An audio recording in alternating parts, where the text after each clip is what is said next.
Sa bawat lihim na kwento ng pag-ibig, laging may halong sakit, takot, at pag-asa.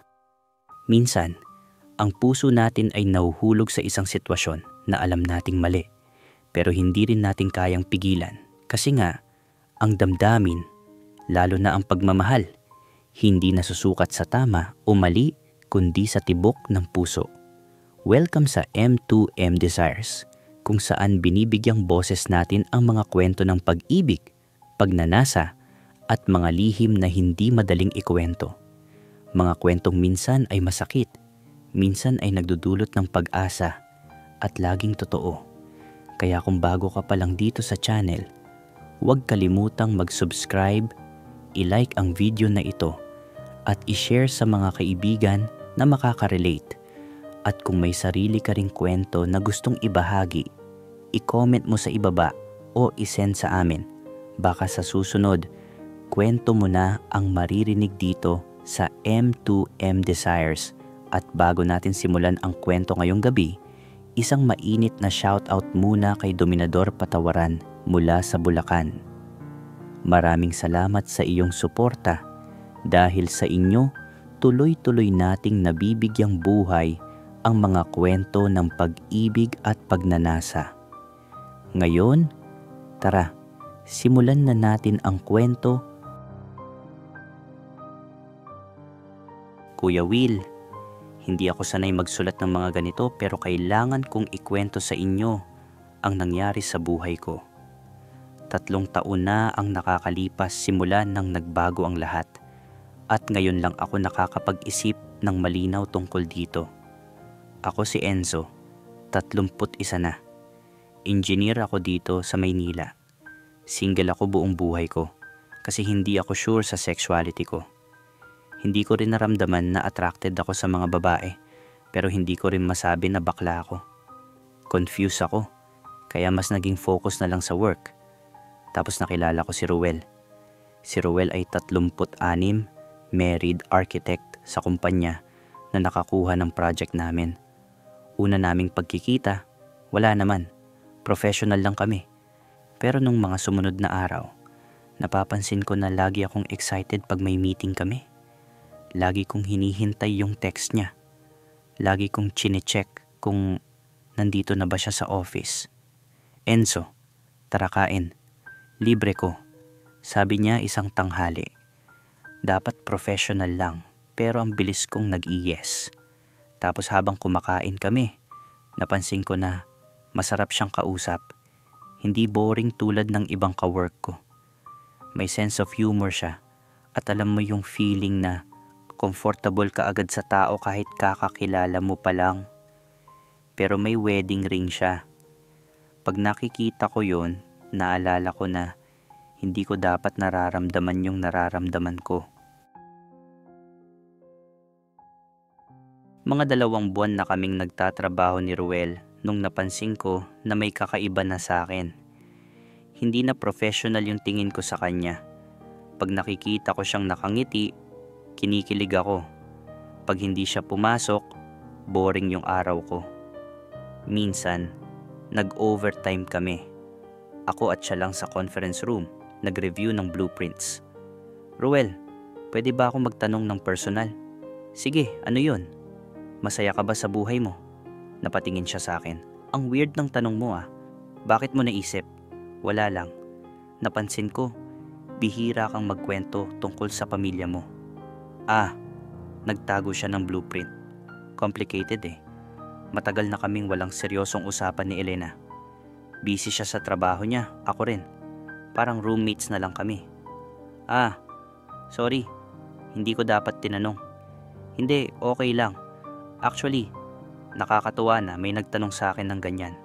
Si Elena kasi, hindi na niya ako tinatanong kung okay ba ako. Doon ko naramdaman na may pagkakataon ako. Mali, pero naramdaman ko. Sang Biyernes ng gabi, halos kami na lang ang naiwan sa office. Nag-overtime ulit kami, pero natapos na rin lahat ng trabaho. Dahil nagugutom na kami, nag-order kami ng pizza. Habang hinihintay, nagbukas siya ng beer at nagyaya sa pantry. Doon, habang tahimik ang paligid at parang kami lang ang tao sa buong gusali, nagsimula kaming magkwentuhan. Enzo, pwede ba kitang tanungin ng something? Sige, may girlfriend ka na ba? Wala. Hindi ako sure sa gusto ko sa buhay. Ano ibig mong sabihin? Hindi ko alam kung bakit pero naging honest ako sa kanya. Ruel, hindi ako sigurado kung straight ba talaga ako. Confused ako buong buhay ko. Tumahimik siya ng matagal. Akala ko, mawe-weirdohan siya. Enzo, kung sa lalaki ka, may type ka ba? Tanong ni Ruel. Tinitigan ko siya. Ruel, bigla niyang sabi, alam mo, simula pa nung college may nararamdaman na akong kakaiba. Pero hindi ko sineryoso kasi naging girlfriend ko si Elena. Tapos naging asawa ko na rin siya. Ang lakas ng tibok ng puso ko. Ruel, baka napapaisip ka lang dahil lasing ka. Hindi, sober ako. At alam kong mali to, pero attracted ako sa'yo, Enzo. Hindi ko alam kung ano ginawa ko. Pero lumapit ako sa kanya at hinalikan ko siya. Hindi siya tumanggi. Pagkatapos nung unang halik, pareho kaming natahimik. Hindi kami makatingin ng diretso sa isa't isa.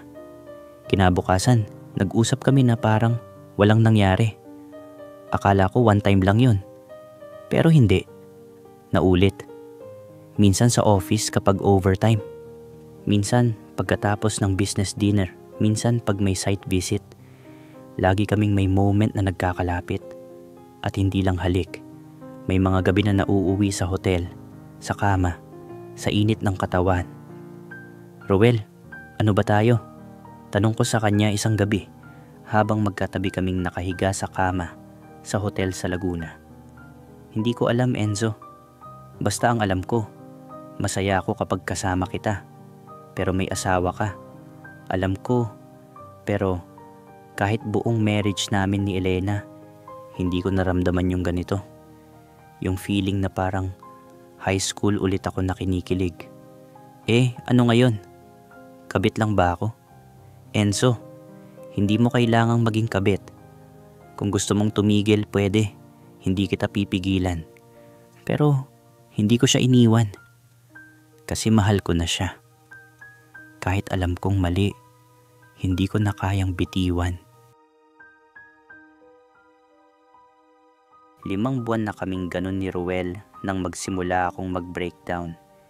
Hindi ko na kayang dalhin ang guilt tuwing nakikita ko si Elena sa mga company events para akong gustong lamunin ng lupa at mamatay sa hiya. Mabait si Elena. Maganda siya, matalino at maalaga sa asawa niya. Nung Christmas party ng company, lumapit siya sa akin at kinausap ako. Siya ba si Enzo? Ikaw yung katrabaho ni Ruel sa project, tama ba? Tanong niya. Oo ma'am, sagot ko. Salamat ha sa pag-aalaga sa kanya. Minsan kasi sobrang workaholic siya kaya nakakalimutan niya kumain. Nadurog ang puso ko sa mga sinabi niya. Hindi niya alam na ang taong kausap niya ang kabit ng asawa niya. Wala po yun ma'am, trabaho lang naman. Sagot ko ulit. Pero napansin ko sa kanya lately, mas happy siya. Siguro dahil enjoy niya yung project ninyo. Gusto kong umiyak sa puntong iyon. Kasi totoo, mas masaya nga si Ruel nitong mga nakaraang buwan. Pero hindi dahil sa trabaho. Masaya siya dahil sa akin. Wala naman talaga akong maidudulot na maganda sa buhay ni Ruel kundi gulo. Pero kahit anong pilit ko, hindi ko siya kayang iwanan. Hanggang isang Sabado, doon na kami nahuli. Nagpunta kami ni Ruel sa Alabang para malayo sa lugar nila. Pinili naming kumain sa isang tahimik na restaurant. Akala namin mas ligtas doon. Habang naghihintay ng order, palihim niyang hinawakan ng kamay ko sa ilalim ng mesa.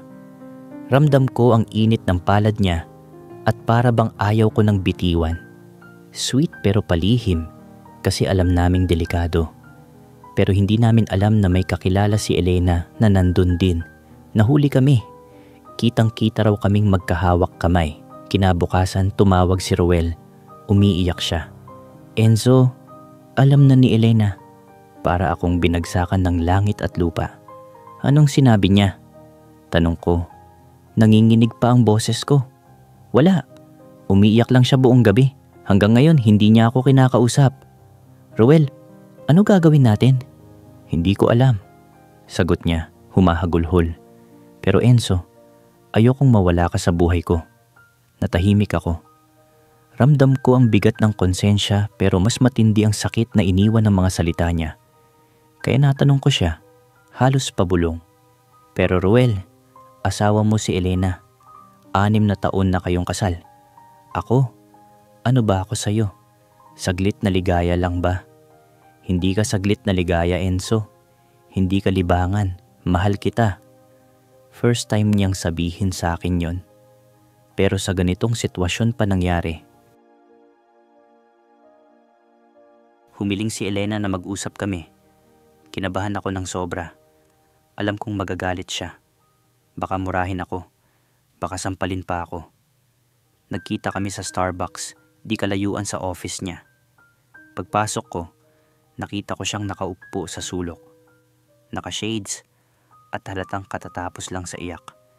Elena, sabi ko habang umuupo. Dahan-dahan niyang tinanggal ang shades at tumambad sa akin ang mga matang namumula sa kakaiyak. Enzo, ilang buwan na? Elena, sagutin mo lang, ilang buwan na kayo? 5 na. Tumango siya, mapait ang ngiti. 5. Habang ako, clueless. Habang ako, todo effort pa rin maging mabuting asawa. Hindi ako nakapagsalita. Enzo, pwede ba kitang tawagin ng Enzo? Enzo, mahal mo ba si Ruel? Elena, sorry. Hindi ko, sagutin mo lang. Mahal mo ba siya? Napatingin ako sa kanya.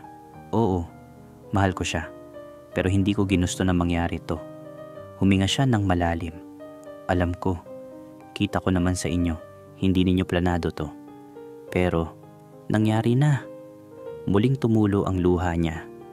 Enzo, 6 na taon kaming kasal ni Ruel. 6 na taon na walang anak. 6 na taon na unti-unting nagiging strangers. Siguro, deserve niya ng mas higit kaysa sa nabibigay ko. Elena, anong ibig mong sabihin? Ibig kong sabihin, Enzo, hindi ako magtatago sa katotohanan. Nakita ko kung gaano kasaya si Ruel nitong mga huling araw. Mas napansin kong naging magaan siya simula nang nakilala ka niya. Pero Elena, asawa mo siya. Oo, pero hindi ko siya pwedeng pilitin na maging masaya sa akin kung sa iba niya natagpuan ang tunay na kaligayahan. Hindi ko inaasahan ang reaksyon niya. Akala ko, magagalit siya, baka murahin pa ako. Pero hindi. Enzo, isa lang ang pakiusap ko. Huwag ninyong gawing lihim ang lahat. Kung talagang mahal ninyo ang isa't isa, harapin ninyo ng buong tapang. Elena, anong ibig mong sabihin? Ibig kong sabihin, kakausapin ko si Ruel. Maghihiwalay kami. Hindi dahil sa galit, kundi dahil pareho kaming karapat-dapat sa bagong simula. Doon ako napaiyak. Hindi ko alam kung bakit. Siguro dahil sa ginhawa, siguro dahil sa guilt, o baka dahil namangha ako sa tapang ni Elena. 2 buwan pagkatapos noon, naghiwalay sina Ruel at Elena. Walang malaking away, walang matinding drama. Tahimik lang ang lahat. Umalis si Elena sa bahay nila at nag-rent ng sarili niyang place. Enzo, gusto mo bang tumira sa bahay namin? Tanong ni Ruel sa akin.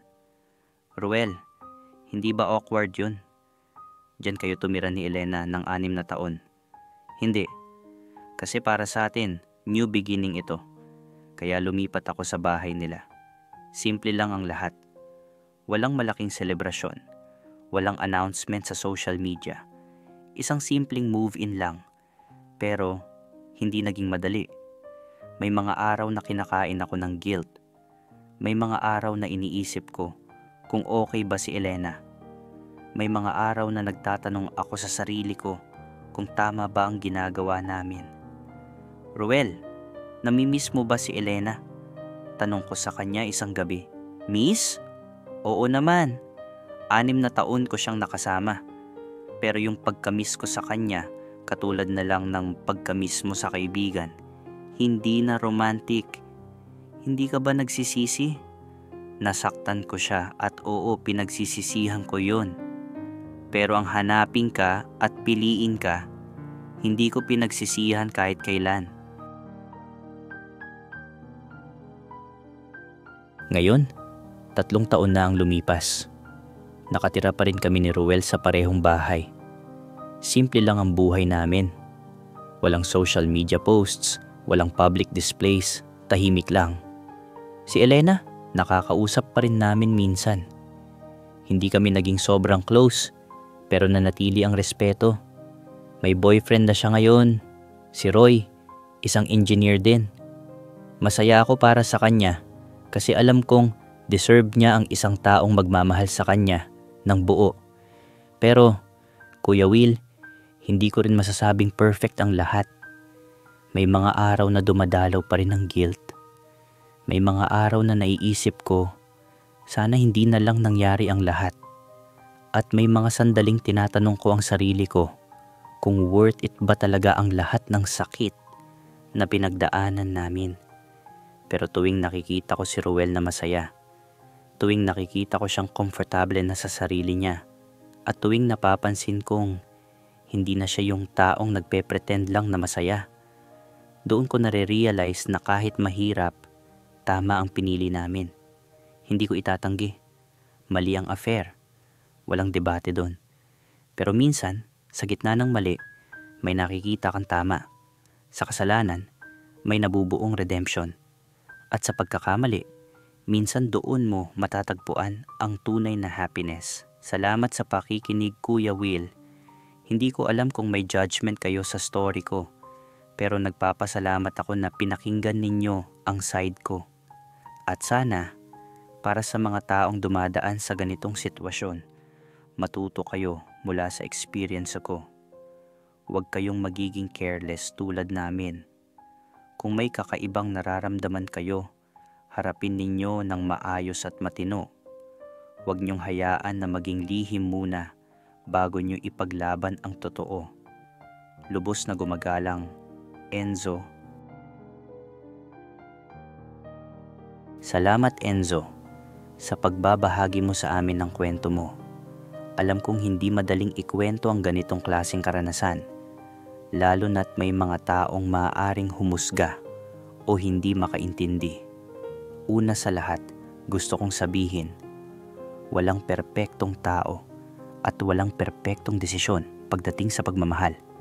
Lahat tayo, sa isang punto ng buhay natin, nakakaranas ng pagkakamali, pagkakalito, at mga pagpiling hindi natin inaasahan. Ang mahalaga ay kung paano natin hinaharap ang mga konsekwensya ng ating mga desisyon. Enzo, alam ko bitbit mo pa rin ang guilt hanggang na ngayon. Pero tandaan mo, hindi mo sinadya ang lahat ng ito. Ang pagmamahal, lalo na yung dumating ng hindi inaasahan, hindi mo napipili.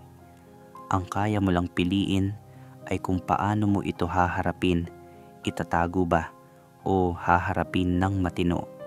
At sa ginawa ninyo ni Ruel at Elena, nakita ko ang maturity at respeto sa kabila ng sakit. Sa ating mga listeners, sigurado akong hati ang opinyon ninyo sa kwentong ito. May magsasabing mali pa rin ang affair, at totoo yun. Pero may magsasabing minsan, kahit sa maling simula, pwedeng humantong sa tamang landas. Kaya ang aral dito, maging tapat, makinig sa sarili, at harapin ang katotohanan ng hindi natatabunan ng kasinungalingan. At para sa mga nasa kaparehong sitwasyon, isang paalala, huwag manatili sa lihim. Mas lalong sisira sa lahat ng tao ang matagal na pagtatago. Harapin ninyo kahit masakit dahil doon lang may tunay na kalayaan at respeto. Mga ka-desires, kung nagustuhan ninyo ang kwentong ito at may natutunan kayo, huwag kalimutang mag-subscribe, i-like ang video na ito, at i-share sa mga taong makaka-relate. At kung may sarili kayong kwento ng pag-ibig, pagnanasa, o kahit komplikadong sitwasyon, i-comment ninyo o kisend sa amin. Baka sa susunod, boses ninyo na ang marinig dito. Hanggang sa susunod na kwento, ako si Kuya Will. Ingat kayo, mahal ko kayo, at tandaan, kahit gaano kakomplikado ang pagmamahal, kung genuine ito, laging worth it.